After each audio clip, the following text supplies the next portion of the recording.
Nous savons tous plus ou moins ce que c'est que l'évolution. Nous avons tous certainement entendu parler quelque part. Pour faire simple, il est dit que l'homme s'est transformé progressivement depuis son apparition afin de s'adapter de mieux en mieux à son environnement jusqu'à aujourd'hui.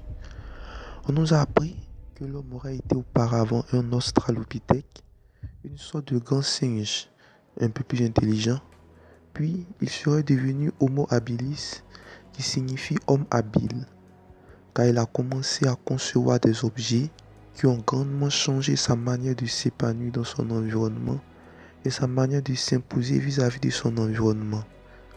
Puis, Homo habilis serait devenu Homo erectus, qui signifie homme debout, c'est-à-dire que l'homme courbé et habile des mains a commencé à se tenir debout sur ses deux jambes, utilisant davantage ses mains pour manipuler des objets, améliorer ses habitudes de chasse ou d'alimentation.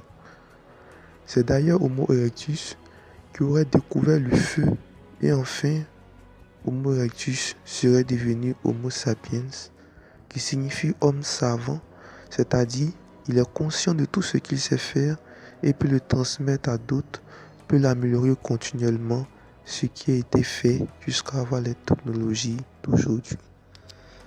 On nous parle encore d'Homo sapiens sapiens, mais cela est encore une autre histoire.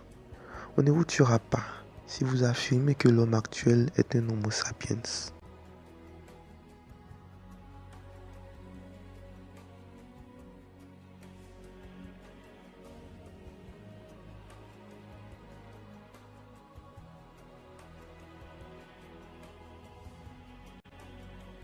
Les scientifiques soutenaient fortement que l'évolution était poussée par le changement d'environnement qui devenait de plus en plus difficile pour les espèces qui devaient s'adapter par sélection naturelle. C'est-à-dire que seuls les plus résistants ou les meilleurs individus de l'espèce réussissaient à s'adapter et développaient des caractères résistants transmis à la génération suivante qui assurait l'évolution. C'est une des théories de l'évolution, ou peut-être même une petite facette de cette théorie. Il y en a plusieurs d'ailleurs. En faisant des recherches sur Internet, vous en trouverez plusieurs. Je ne valide pas la véracité de l'évolution telle que présentée par la science actuelle, mais les mécanismes de compréhension de l'évolution traduisent une réalité qui existe bien, car en effet, souvent les hommes font des découvertes en faisant des erreurs.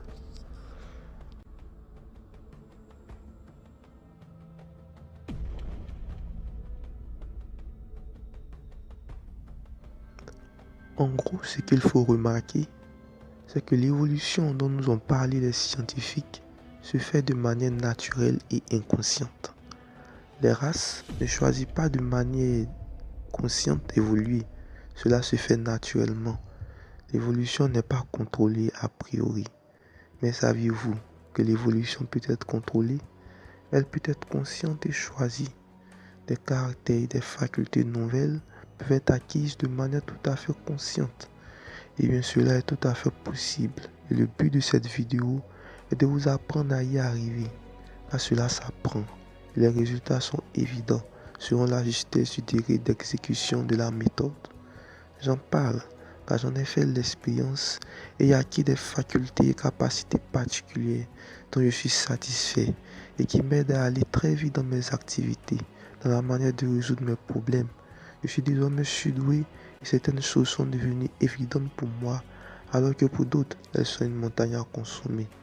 J'arrive à contrôler des choses que d'autres même n'arrivent pas à comprendre.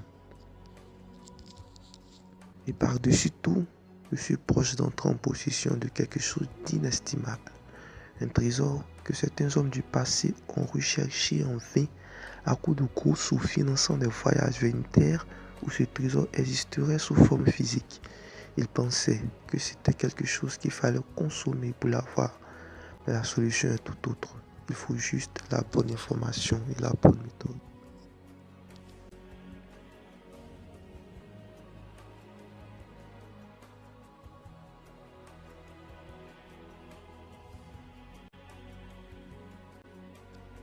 Alors, arrêtons-nous et regardons les choses.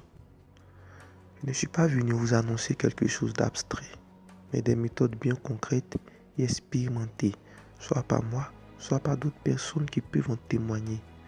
Je suis venu rendre accessible à tous des vérités utiles à l'humanité qui devraient être connues de tous.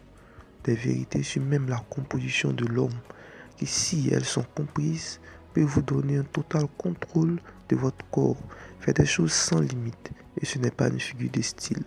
La science n'a pas créé la notion d'infini en vain. On peut réellement faire des choses sans limite. Vous pouvez même faire des choses que je n'ai pas encore réussi, car vous aurez mieux accompli les vérités ou avec plus de discipline que moi. Par ailleurs, en regardant mes vidéos, vous apprendrez quelques éléments de développement personnel qui feront de vous quelqu'un de meilleur avec des exercices simples pour pouvoir acquérir de nouvelles capacités sans de grands efforts. C'est aussi un début d'évolution. Mon prénom est Daniel et cette vidéo n'est que l'introduction de 5 vidéos d'information. Et je pèse mes mots. Mon but n'est que d'informer le maximum de personnes, à vous de choix de croire ou pas. Mon seul but est d'informer, si possible, le monde entier. Pour la prochaine vidéo, suivez le lien qui s'affiche.